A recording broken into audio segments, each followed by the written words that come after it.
Righto, let's get going. Where are we going to go in the Adelaide Hills that won't cost too much money?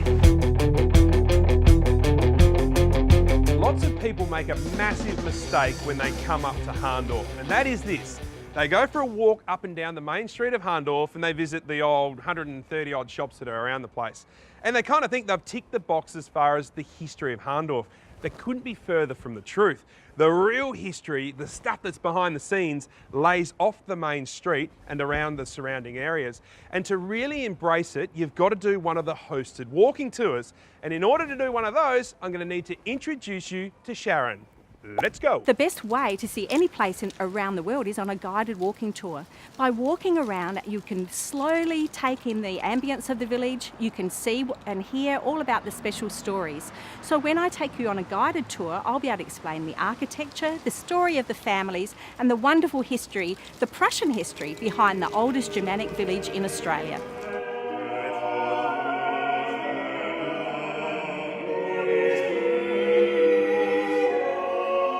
The year is 1838 and South Australia had only just been proclaimed a colony when 4 ships arrived here from London. They were Prussian immigrants who were escaping the country because the King of Prussia wasn't letting them practice their religion in the way that they wanted to. So we're here on the site of the first Lutheran church in Australia, and here people were able to practice their faith, to own land, to enjoy religious freedom.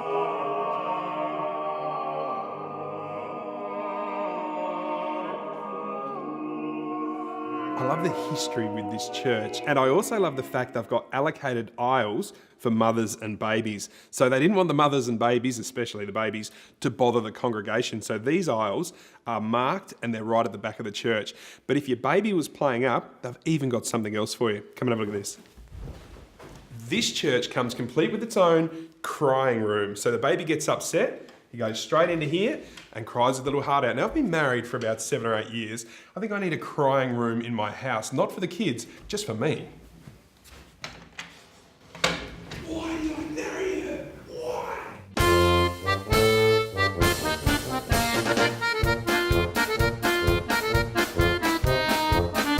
This is another stop on the walking tour. We're at the Habsch family home, and behind me is the original Fachwerk architecture. Now you might not have heard that word before, so I'll say it again. Fachwerk, and it actually means fancy timber. We've got a lot of those buildings in Hahndorf. We've actually got 90 historic buildings around here.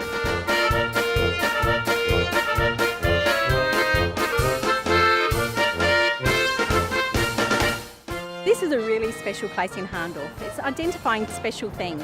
Captain Hahn, who was the captain of the Zebra, who came out and the people from his ship settled in Hahndorf, they loved him so much that they named the town after him. Hahndorf, Hahn Village. It's also showing the 54 families that settled here too on the Pioneer Memorial Gates, and you can see their names up here on the wall.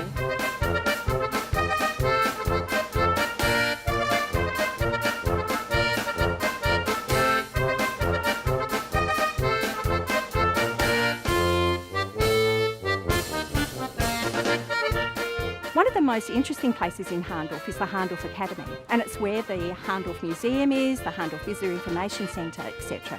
At one stage during its history, they were renovating the building and they dug up the floorboards and found hundreds of teeth. What we found was that a dentist had actually been pulling teeth and poking them underneath the floorboards.